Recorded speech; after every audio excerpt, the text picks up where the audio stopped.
That's just the fee, Mrs. Quinn. Maybe ask your children for help.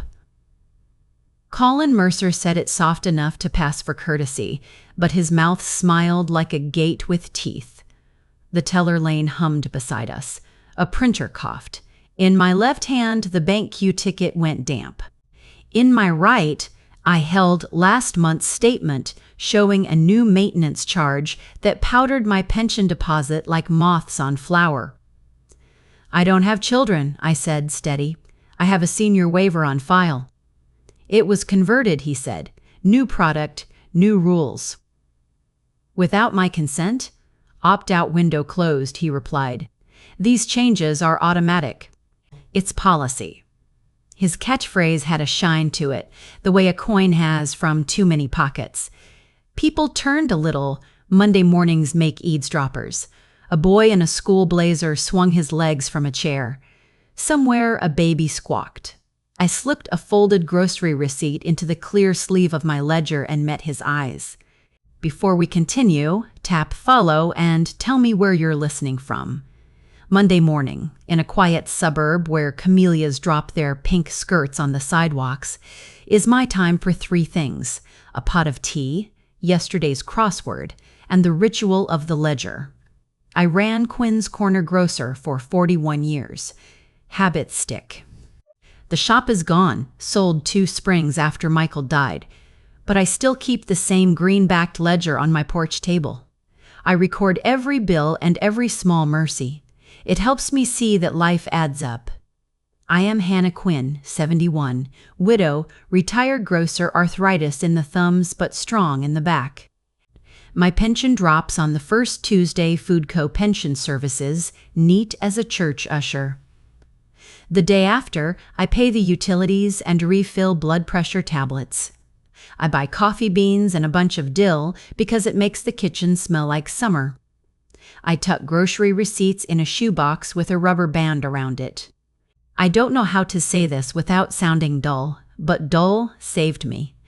Dull is a net for falling things. The bank branch sits 3 blocks away, between a dry cleaner and a bakery that uses too much glaze. I switched to Harbor and Trust when they swallowed the little credit union and promised better everything. I liked the teller, Maya. She has careful eyes and asks about my porch geraniums. I liked, at first, the branch manager. Colin's shirts were crisp, and he never looked at his phone when we spoke, which felt like a compliment until I learned that some people stare to measure you. What changed began with a number that wasn't right. I sat down with my tea, peeled back the statement on my laptop, and there it was, a maintenance fee I had never seen, and cascading below it 3 little charges that looked like someone dusted my account with fines. I checked the previous month. Clean. The one before. Clean. The fee was new and hungry. I felt that old grocer's prickle in my neck. My pension isn't a fortune, it is safety. It is groceries, electricity, the envelope for church, and the feeling that the porch chair is mine to keep. I gathered the statement, printed and circled with a tidy pen. I slid into the shoebox a handful of recent grocery receipts, not because they seemed important yet, but because paper feels like armor. We used to say in the shop that a receipt turns a story into a fact. I put on my coat, the one with deep pockets, and walked down Maple Street toward Harbor and Trust under the pale light that comes when the day is still stretching.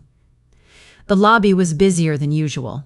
Easter lilies sat in plastic pots on the windowsill, drooping a little even though it was only the week before Easter. I took a ticket from the dispenser, A19, and waited. Folks were quiet, except for one man arguing about a mortgage rate as if it had hurt his pride. I watched Maya move like a metronome, smile, stamp, slide a drawer, smile again. When she saw me, she lifted her eyebrows, a greeting she saves for regulars. "Morning, Mrs. Quinn," she said when my number blinked above her station. "How can I help?" "This appeared," I said, showing the statement. "Maintenance fee, I have a senior waiver." She frowned. "That shouldn't be there." I thought not. Let me check, she said, fingers tapping, eyes flicking. It says your account was converted to Premier Advantage. Premier sounds expensive, I said. It's higher tier, she said, careful. Better rates, more features. I don't need features, I said. I need groceries. Let me call Colin, she said, her voice dipping like she had stepped onto a different floor inside herself. 1 minute. Colin arrived in a snap of cologne and a smile. He introduced the word policy within 10 seconds. Then his mouth formed the condescending O when I told him I never agreed to a conversion. He explained opt-out emails and banners I never saw because the shop taught me to ignore banners. He said the senior waiver applies to Legacy Silver, which is being phased out. Legacy, like I was a cosmetic problem on a spreadsheet. Can you put me back? I asked. That's not possible, he said. We can open a new account that might suit you. Without the fee? Not without certain activity requirements. I don't run a marathon, I said. I buy coffee and dill. Maya looked like she was pinching a thread that was trying to slip. Colin's smile sharpened. I understand this is frustrating, he said, but it's policy. There it was. The coin again. I left with nothing fixed, which is a feeling I don't tolerate long. On the porch, the ledger waited. I added a line, bank fee investigate. The wind carried a whiff of cinnamon from the bakery.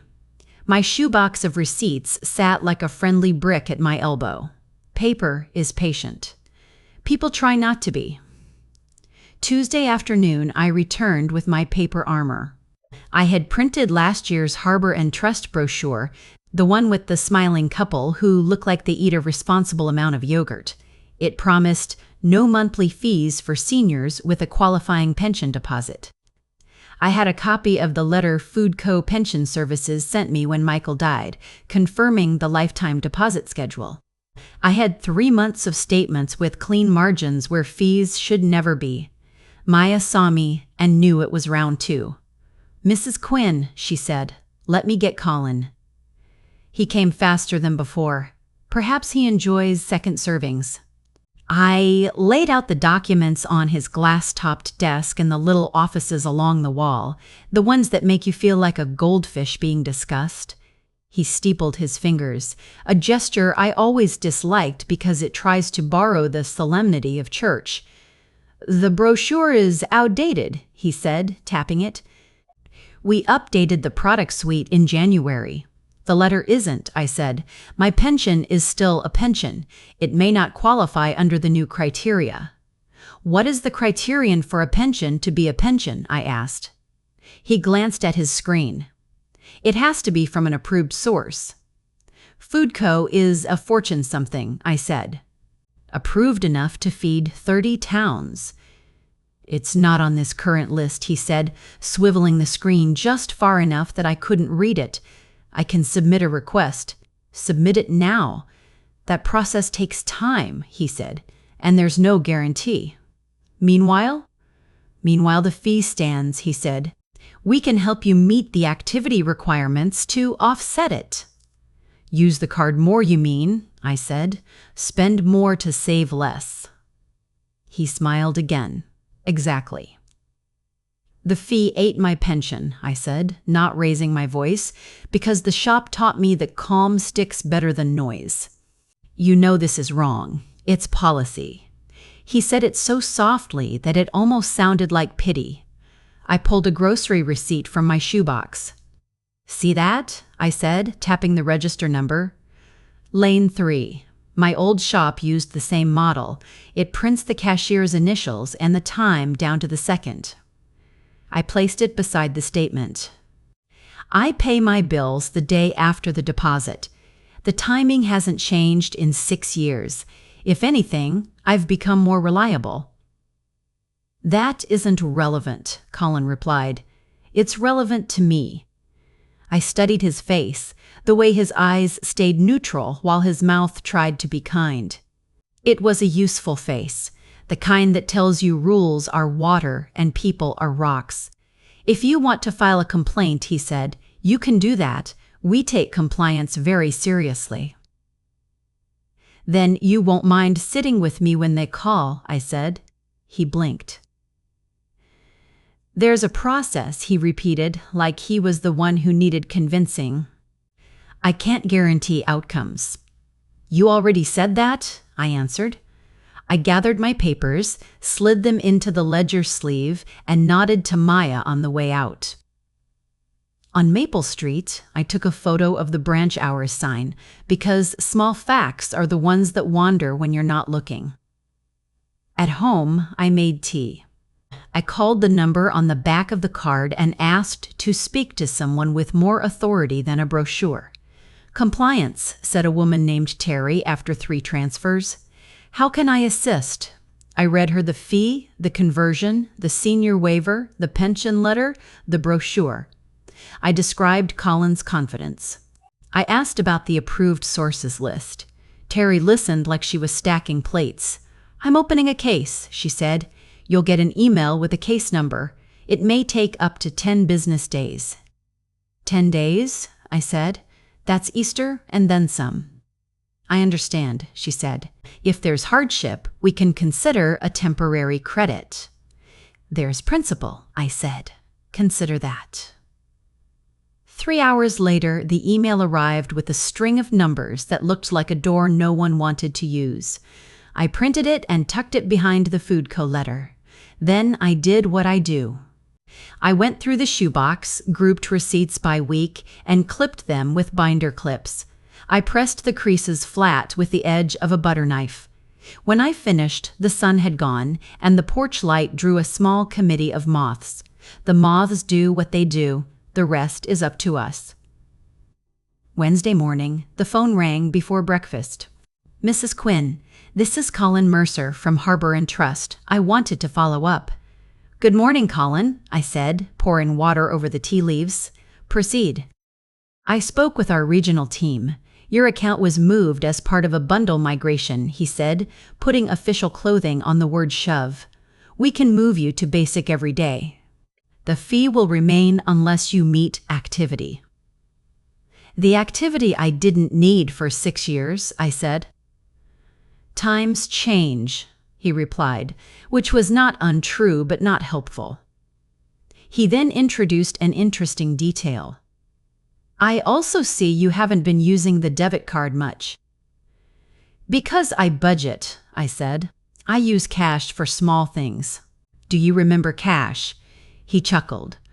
We reward engagement. I reward groceries, I said. He made the offer again, and I declined again. The call ended with his favorite phrase. It's policy, as if he thought repetition would sand me smooth. I dressed and walked to the branch. The waiting area was fuller than Monday. I took another bank queue ticket, A132 this time, and kept it. Paper becomes a map when you need to prove where you were. When my number came, I asked for copies of all notes on my account. That requires a request, said Maya, eyes apologetic. Compliance has to approve. Good, I said.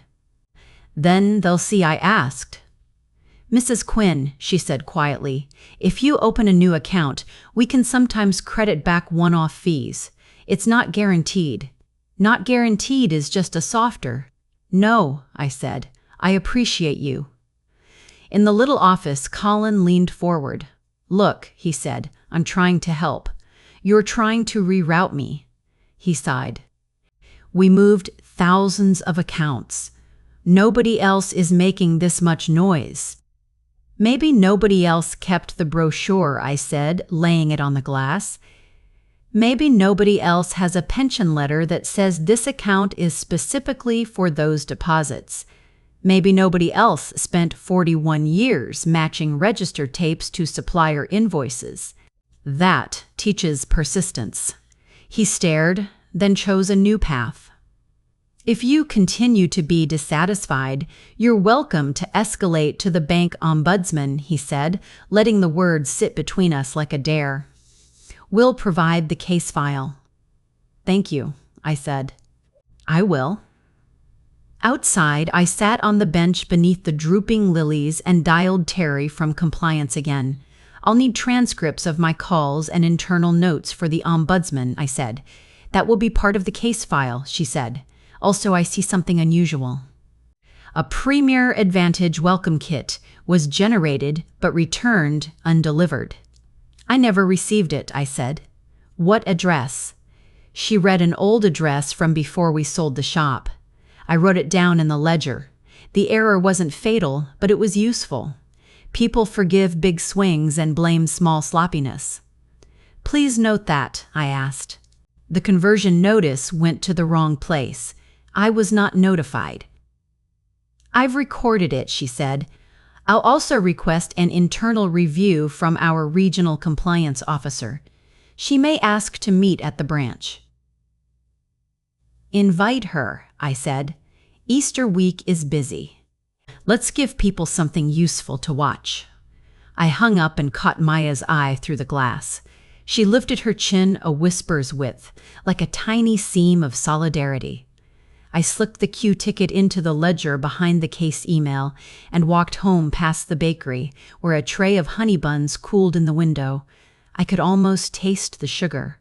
I bought one anyway, because even in war, a woman needs sweetness. At the porch table, I flattened the honey bun bag and wrote the date on it, because that is who I am. The ledger waited. I added 3 lines. Call Terry. Returned mail. Request meeting. Then I pulled from the shoebox a grocery receipt that had smudged badly where the thermal ink didn't set. Some machines do that when they're tired. I copied its totals in pen beneath the print, because truth deserves legible ink. My hand was steady. My back felt strong. The air smelled like rain. Thursday at midday, I walked in carrying a manila folder and a calm face. The branch buzzed. People were depositing checks for Easter dinner hams and tulips. A little girl pressed her nose to the safety deposit display. I asked the teller, "Is the regional compliance officer expected?" Maya checked her screen, then leaned forward. 2:00. Good, I said. Then we have time to rehearse. I stepped to Colin's office. He gestured to the chair like I was visiting a dentist. Mrs. Quinn, he said, I hear compliance is taking an interest. I put my name on the list, I said, opening the folder, and brought my own interest. I laid out the statement with the new maintenance fee. I placed the Food Co. pension letter on top, the one with the blue watermark that shines when you tilt it. I slid the printed brochure beside them. I added a photocopy of the bank queue ticket from Monday and a handwritten log of calls with dates and first names. Paper moved across the glass like chess. You've been busy, he said. Dull saves lives, I answered. He repeated what he had told me. Policy, this, migration, that. He leaned on activity requirements, the necessity of engagement, the benefits of Premier. Then he softened, the way a person might if they wanted to appear kind in a photograph. Why don't you let me credit the fee this month and we'll revisit, he suggested, a gesture of goodwill. A tip, I said. If you want to call it that, he said, smiling. I don't take tips for being right, I said. I want the waiver restored. I want a note in the system that the conversion notice was misaddressed and that I did not consent. I want the activity requirement removed for senior accounts with qualifying pensions, like mine. He watched me with the patience of a cat. Even if I wanted to do that, I couldn't. It's policy. I wondered if you'd say that. 2:00 arrived, carrying a woman in a navy blazer. She introduced herself as Dana Ross, Regional Compliance, and shook my hand with professional warmth. Let's go to the conference room, she said, and her voice had the kind of steadiness that makes men correct their posture. We sat, Dana at the head, Colin to my right, Maya asked to join as a witness. I presented my papers without speech-making. Dana read silently, the way a person reads a recipe when they already know how to bake. She asked 3 questions, precise and clean. This brochure is dated last May, she noted. When did you receive it?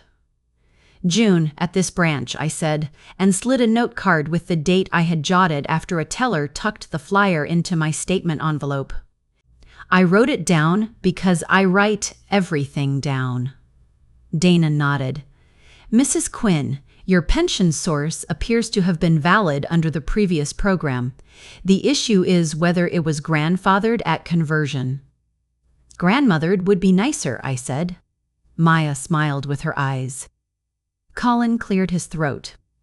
The migration removed outdated waivers, he said. We provided notice. The notice went to the old shop address, I said softly.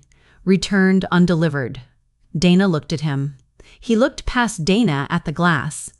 We can adjust for that, he said quickly. We offered a credit. Dana's questions continued. Mrs. Quinn, are you experiencing hardship due to the fee? I am experiencing insult, I said. The money matters, but the meaning matters more. I kept the waiver because I earned it. I don't want a tip. I want dignity. Dana made a note. Thank you. She asked to see the account notes. Colin hesitated. She called them up herself with a few keystrokes. The screen reflected in the window, a faint blue. Maya's hands were folded, whether in prayer or self-control, I didn't know. Dana closed the file with a soft key tap. We'll review and revert, she said. Mrs. Quinn, you'll hear from me directly. Colin walked us to the door, the host of a party he didn't like. We want to do the right thing, he said. Then do it, I answered. On the way home, I bought dill for no reason at all and tucked the receipt into the shoebox. The porch chair sighed when Saturday I wrote in the ledger, meeting held. Witness, Maya, Dana to revert. The sky threatened rain and then thought better of it. Friday morning, Dana called. Mrs. Quinn, she said, I have an update. Your pension source is valid. The senior waiver should have transitioned. I've prepared a recommendation to restore it and reverse fees. Thank you, I said, keeping my voice even though my ribs wanted to lift. That's the right path.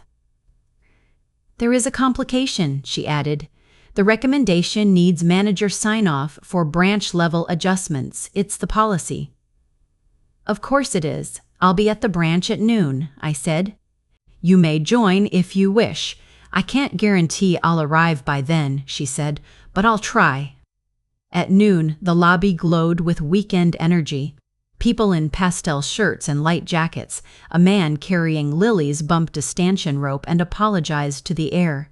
I waited until the room had filled enough that voices made a blanket. Then I walked to Colin's desk, the manila folder under my arm, my ledger in my hand. Mrs. Quinn, he said, looking like a person who had been told to smile in a storm. How can I? Dana recommended restoring my waiver and reversing the fees, I said. We need your sign-off. He put on his private banking voice. There are considerations. Such as? Precedent, he said. We can't open the floodgates. I'm not water, I said. I'm a customer. We can credit 1 month as goodwill, he offered again. It's generous. It's small, I said. He lowered his voice. If you insist on making this adversarial, Mrs. Quinn, it will slow things down, he warned. You could be without resolution for weeks. Easter is Sunday, I said softly. I'm not asking for weeks. I'm asking for you to do your job. He leaned back. It's policy, he said, with a sigh that tried to sound like empathy. My hands are tied. I looked around at the room. At Maya, who watched like a person who can't blink. At the lilies, brave in their plastic pots. At a woman counting bills for a grandson's basket. It wasn't rage that filled me. It was tiredness, and something older than tiredness. I lifted the ledger so the light caught the ink. Then tie them tighter, I said, because I am not leaving with a tip. He stood, the performance of it precise. Please don't raise your voice, he said. I haven't, I answered in the exact same volume. But I will raise my receipts. If you cut a loaf perfectly in half, both sides are still bread. That's what the midpoint felt like, not victory, not loss, just the decision to keep chewing. I went home and made tea strong enough to hold a spoon upright. I called Food Co. Pension Services and asked a young man named Arturo to send me a fresh verification letter with my name, address, and the words, "qualifying pension deposit," printed like a law. He said it would be in my inbox within an hour. It arrived in 20 minutes. I printed 2 copies and slid them into the ledger sleeve beside the case email, the Q-ticket photocopy, and the smudged grocery receipt with my handwritten totals. Paper began to look like a raft. I wrote to the national banking ombudsman using the case number Terry had given me. I kept it plain. A conversion without consent due to misaddressed notice. A senior waiver previously granted based on a qualifying pension. A manager refusing to sign off on a compliance recommendation. I attached the documents. I asked for a public meeting at the branch with a compliance officer present. Public, because sunlight is persuasive, and because folks need examples of what to do when a policy tries to make their backbone feel like thread. Then I did something that mattered more than it sounds. I called the church office and asked if the parish hall had space for a community banking talk on Monday afternoon. "I can bring tea," I said, "and a stack of blank ledgers for anyone who wants one." "Easter Monday?" asked Marjorie, the secretary, surprised. "People will be with their families," I said. "Let's give them a story to bring." I returned to the branch with a plan that fit in my coat pockets. When you run a grocer, you learn to stage displays so eyes travel where you want. The same is true for arguments. I would not shout. I would not flail. I would be an aisle where the signs line up and the price labels are clean and the apples face out. Dana texted it too. Meeting approved. I will attend. Ombudsman may observe. I arrived on the dot, shook Maya's hand like she had known me all my life, and walked into the conference room where Colin sat with a folder that looked suddenly too thin. Dana took the head seat again. A man in a gray suit introduced himself as Tom from the ombudsman's office, observing as a courtesy. I nodded to him the way you nod to a passerby when your porch geraniums are blooming. "Mrs. Quinn," Dana said, "we appreciate your patience. Today we will seek closure." "Let's," I said. Colin opened with process. He talked about pipelines, thresholds, tiers. He said words like operational and discretion. Dana listened. Tom made a small note. I waited for the moment when the show would stop and the work would begin. It arrived when Colin hesitated on the word grandfathered. "We don't typically. We do when the notice was misaddressed and returned undelivered," Dana said, her first interruption since we sat down. "We also do when the customer's deposit qualifies under both old and new criteria, as confirmed here," she added, lifting Arturo's fresh letter. Colin flicked his eyes at me. "Mrs. Quinn, perhaps we could agree to a compromise." "I am flexible," I said, "on conditions that don't bend the truth." He breezed in, like a man about to dive. "I can authorize a 90-day trial of the waiver," he said. "After that, activity requirements resume." "A trial of something I already had," I replied. "A trial of dignity." Dana looked at him over the rim of her glasses. Tom wrote another note. This was the cut in the loaf. This was where I could go home and wait for someone else to be brave, or stay and be the adult in the room. "I choose to continue," I said, my voice steady. "And I choose to do it in public." I did not expect the bank to strike first. That was my mistake. Friday evening, after Vespers and 2 cookies in the parish hall, I stopped at Dougherty's pharmacy for the monthly refill. At the counter, I slid my card. The terminal beeped a low, unfriendly sound. The cashier tried again. "Beep," It's declining, she said, kind but firm, because money makes people pick a side. It shouldn't, I said. Try savings. Beep. Declined. The line behind me murmured. A man in a baseball cap shifted from one foot to the other. The fluorescent light washed everything in a tired blue. I felt a heat in my chest, not shame, but the fear that comes when a system decides you are small. I paid in cash, grateful I had it, and walked home holding the paper bag like it was a bird. On the porch, the ledger waited. I wrote, "Card, declined, pharmacy." Then I called the number on the back of the card. A recorded voice told me my account had been placed on a hold pending review due to unusual activity. What activity? I asked Terry when she came on the line. Several manual overrides, she said, multiple visits to the branch in a short period. A change in account terms was pending and flagged.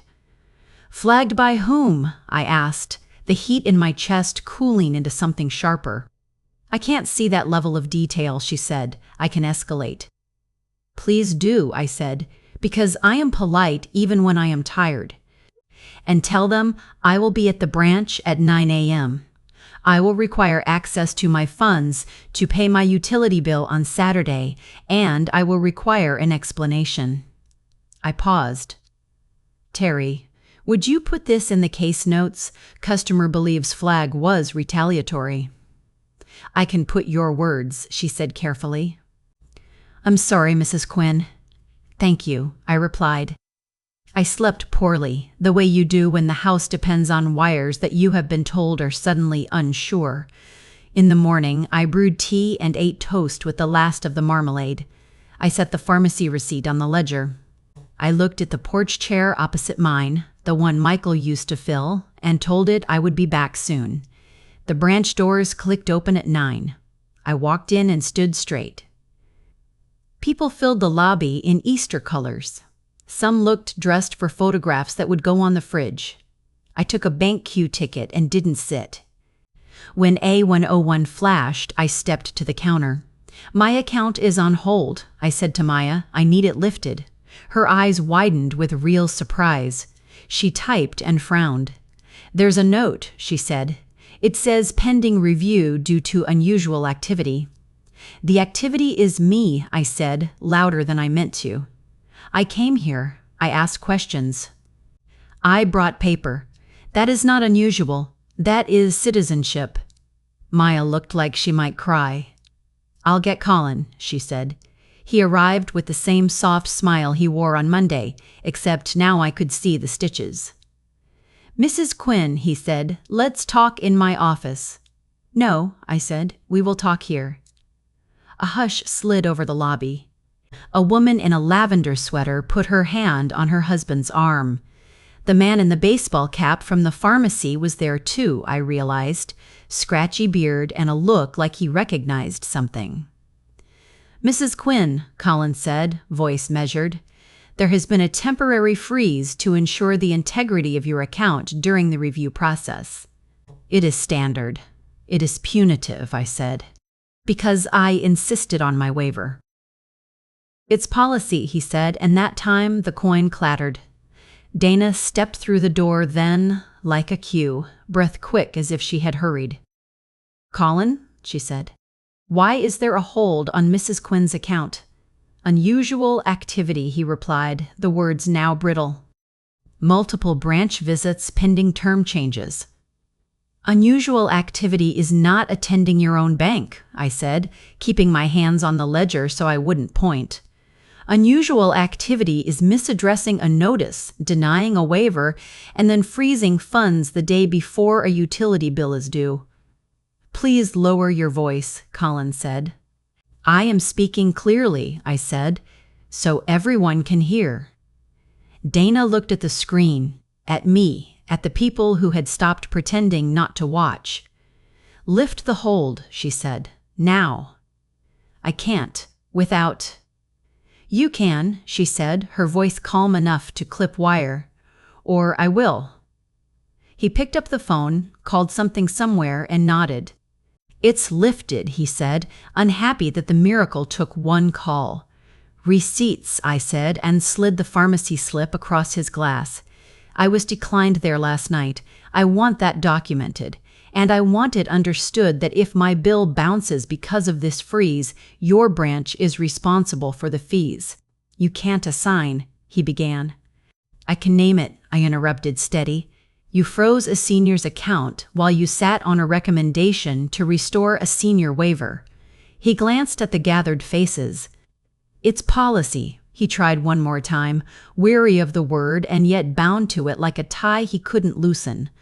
I looked toward the door and saw a man step in wearing a badge clipped to his pocket. Not the police. Ombudsman Tom, early, maybe on purpose. He took in the room in a single breath and began to cross it. I didn't know then what he would bring with him. I only knew that the tide had turned and that the next wave would either leave me steady on my porch chair or wash me off it. I ran my finger under the edge of the ledger page and felt the weight of paper, the stubborn truth of ink, and the strange relief of a fight fought in daylight. Tom crossed the lobby with that quiet authority some men wear like a good coat. He flashed his badge, not as a threat, but as a key. "Good morning," he said. "I'm Thomas Avery, banking ombudsman. I'm here regarding Mrs. Hannah Quinn's case." People gave him a little space. The bank hummed under it, like a fridge in a warm kitchen. Colin's smile turned formal. "We're handling it internally." "I gathered," Tom said. "I'd like to see what handling looks like." He turned to me. "Mrs. Quinn, may we speak here?" "Here is fine," I said. "The issue prefers daylight."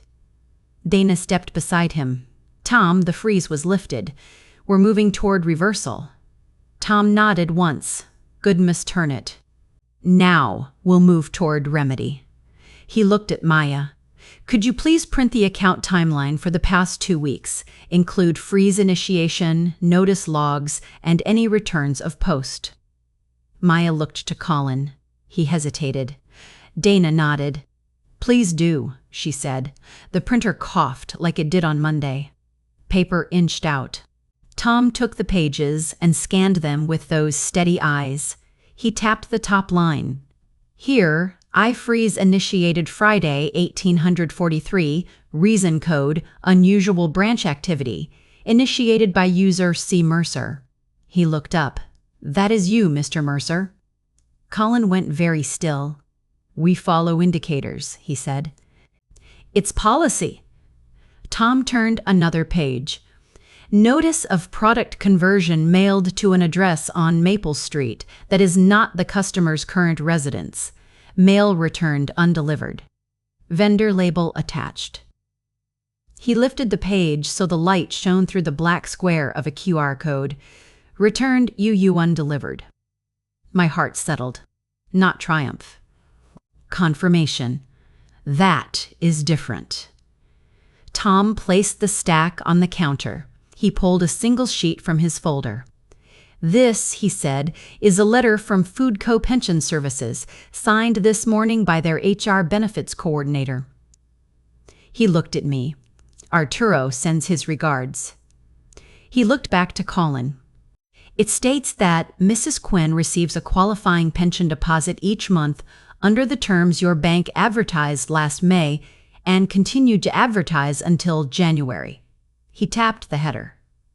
"They confirmed you're still recognizing Foodco as an approved source, which makes your not on the list claim incorrect." Colin's cheeks flushed, the kind of pink lilies get before they wilt. "The list changes," he said. "I may not have seen the latest version." Dana folded her hands. "We have the latest version," she said. "Foodco is present." Tom placed the HR letter beside the returned mail record. He added my printed brochure from last year. "We have 3. Misaddressed notice, confirmed qualifying deposit, advertised waiver. Under your own policies, this account should have been grandfathered." He turned to the room then, not loud, just clear. "Grandmothered would be nicer. Mrs. Quinn is right." A ripple went through the lobby. The man in the baseball cap folded his arms. The little girl by the safety deposit display watched with the solemnity of a small judge. "Mr. Mercer," Tom continued, "you will restore the senior waiver permanently. You will reverse all maintenance fees assessed since conversion. You will credit any vendor fees caused by last night's decline at Dougherty's Pharmacy. You will enter a note stating the conversion notice was misaddressed and that the customer did not consent to a product change. You will also, right now, apologize to Mrs. Quinn in this public space. That is not punitive. That is restorative." Colin glanced at Dana as if she might throw a rope. She did not. He wet his lips. "Mrs. Quinn," he said, voice flat, "I apologize for the inconvenience." "Inconvenience is what happens when you forget onions," I said. This was more. He blinked. Tom was patient. "Try again," he said softly. "Speak to dignity." Colin drew a breath. He looked at me properly, not as a lime in a queue. "Mrs. Quinn," he said, "I am sorry for the distress this caused you. I am sorry we failed to honor your senior waiver and froze your account during a review. That was wrong. It will be corrected." People murmured as if he had finally pronounced the right word in a spelling bee. "Thank you," I said. Tom turned to Maya. "Would you process the reversals and print confirmation?" Maya's fingers moved. Her printer hummed. She slid a fresh receipt across the counter. It showed numbers that felt like a sigh. Fee reversal. Fee reversal. Fee reversal. Pharmacy decline. Fee credit. Notes entered. "Would you like a copy, Mrs. Quinn?" she asked. "I will frame it," I said, and the lobby laughed. Not at him, not at me, but at relief. I tucked the paper into the ledger sleeve where it touched the Foodco letter, the brochure, the Q-ticket photocopy, the smudged grocery receipt. Paper shook hands with paper. The raft held. Tom was not finished. He opened his folder to one more item. "There is also this." He placed a thin memo on the glass. It bore the bank's logo and a date from last year. An internal reminder that account holds must not be used in response to consumer complaints or during active dispute resolution, except in cases of suspected fraud. Branch visits do not count as fraud. He lifted his eyes. "That is your policy." Colin's word broke under its own weight. "Our policy," he said, very quiet. I looked past him at the Easter lilies wilting beside the window. "It's policy," I said, flipping his catchphrase now that it belonged to the room. "The one that protects people." He nodded. A small bow. The status had shifted. Not to make me larger than him, to make the ground level. Tom addressed the lobby one more time. "If anyone here has had a similar issue," he said, "please see Miss Ross or file with our office. Bring your paper. It helps." He turned to me. "Mrs. Quinn, would you allow me to use your case in a training with your name removed?" "Yes," I said. "Give them a ledger while you're at it." Dana smiled at that. "We will," she said. "We should have been doing that already." The branch exhaled. The stanchion ropes sagged a bit, relieved to hold nothing heavier than air. Colin stepped back, less a gate, more a person. Maya printed one more sheet without being asked. She slid it to me with the faintest grin. "Balance?" she said. "It looks right again." I looked at the numbers. A row of zeros where the fee had been. My pension whole, dignity present. The ledger page felt warm through the sleeve, like a hand. I laid my fingers on it. That was my twist. Not a trick. A restoration. Before we broke, Tom raised his phone. "One last step," he said. "Mr. Mercer, I'm calling your regional director." On speaker. "I want 10 seconds of confirmation." Colin's jaw tensed. Dana leaned in. The call clicked through. A woman answered, brisk and competent. Tom introduced the case in 2 lines. "Do we restore waivers when notice is misaddressed and the deposit is qualifying?" Of course, she said. That's policy. The lobby heard it. Undeniable. I looked at Colin. He looked down, then up, then met my eye. Of course, he said, matching the phrase with a smaller voice. That's policy. I walked home with the ledger under my arm like a hymn book. The camellias had dropped more skirts on the sidewalk. The bakery smelled the same. I bought a honey bun because sweetness belongs at the end of any ordeal. The bag warmed my palm. On the porch, the chair caught me the way it always does, and the street made its little weekend sounds. I opened the ledger and wrote, Waiver restored, fees reversed, public apology recorded. I set the confirmation receipt flat on the table and smoothed it with the back of a spoon. My shoebox of grocery receipts sat like a faithful dog. I placed the new paper on top, a stack of patient facts. The phone rang. Dana R., it's done, she said, backdated to the conversion date. I also submitted a note to headquarters about misaddressed notices. They'll adjust the process. You were right to push. Thank you, I said. Maya did well. She did, Dana said, and Mr. Mercer will attend retraining. He may not enjoy it. That's fine. I don't want him punished, I said, surprising myself with how true that felt. I want him improved. Consider that the goal, she said. Also, a small goodwill credit will post Monday. Not a tip, an admission. Paper for my raft, I said. I brewed tea. I sliced the honey bun in half and set the other half where Michael would have reached. Old habits hold you upright. I called Marjorie at the parish. The hall is ready, she said. Do you still want to do the talk on Monday? I do, I said. The story changed, but that makes it better. Easter Sunday came bright but winded. After church, the man from the baseball cap stopped me on the steps. I was there, he said. You held steady. Steady wins, I said, even against new products.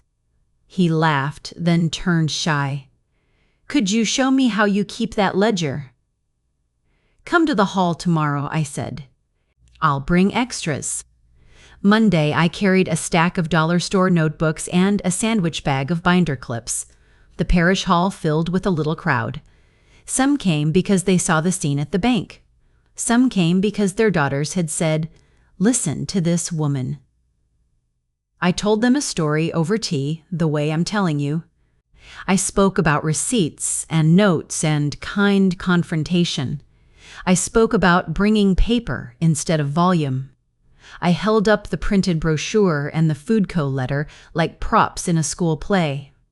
They clapped when I said the apology out loud. A woman from the senior center asked if I would repeat it next month. Only if there are honey buns, I said. The room laughed. Relief is a soft thing, but it sticks. Afterward, Maya slipped in through the side door. She had changed out of her bank blouse into a cardigan with daisies on it. "Mrs. Quinn," she said, "I wanted to thank you." "For what?" I asked. "You were my witness." She looked at her hands. "When he froze your account, I thought I should say something, but I'm new and anyway, you said it where I could not. Now there's a note on our bulletin board about holds during disputes. Dana put it there. I took a photo." She showed me on her phone. The sign said in neat type, "Do not use holds in response to complaints." Beneath it, she had tucked a small sticky note that said, "Policy protects people." "Good," I said. "No one needs a hero every week, just a sign." She hugged me and smelled faintly of printer ink and jasmine. Back home, the ledger waited. I wrote, "Parish talk held. 23 attendees. Notebooks issued. Maya visited." I tucked one of the spare notebooks under the seat cushion for the next person who might need it. Habit, again. That afternoon, a courier brought a letter from Harbor and Trust on thick paper. It was short. It apologized. It confirmed the restoration, the reversals, the credits. It said, "We regret the distress caused." It was signed by the regional director I heard on speaker. I slid it behind the brochure so the apology faced the promise. Two sides of the same coin. The phone rang again. Arturo from Food Co. I watched a clip a customer posted from the branch, he said, sheepish but proud. No faces. Just your voice and the receipt. Our HR team had a little cheer. I hope that's all right. It's human, I said. We learn from each other's courage. He paused, then asked a question that made me smile into my tea. What kind of ledger do you use? The big green kind, I said. But any book will do as long as you love it. When evening came, I carried the porch chair cushion inside because the weather was turning. I set the ledger on the kitchen table and made a small plate bread, dill, a slice of cheese. Ordinary food. I put the pharmacy receipt on the fridge with a magnet in the shape of a peach. A reminder of what had almost been and what turned instead. Before bed, I made one last call. Terry, at compliance. I wanted to thank you, I said. You listened. It's my job, she said, and it felt nice to do it with someone who didn't shout. Shouting rattles the eggs, I said. Receipts settle them. She laughed. I'll remember that. I slept the way you do when the wires in the house hum with confidence again. Morning would come with its own list. Coffee, dill water, write checks, sit on the porch, tilt the ledger so the light catches the ink. Small work, true work. If you are listening to this and thinking of a fee that bit into something you cannot spare, hear me. Collect your papers, name your dignity, walk into the bank in daylight, and if someone says it's policy, ask them which one. Some policies bind you, some hold you up. The trick is knowing which to choose. Dignity over convenience every time. Paper protects the person who carries it.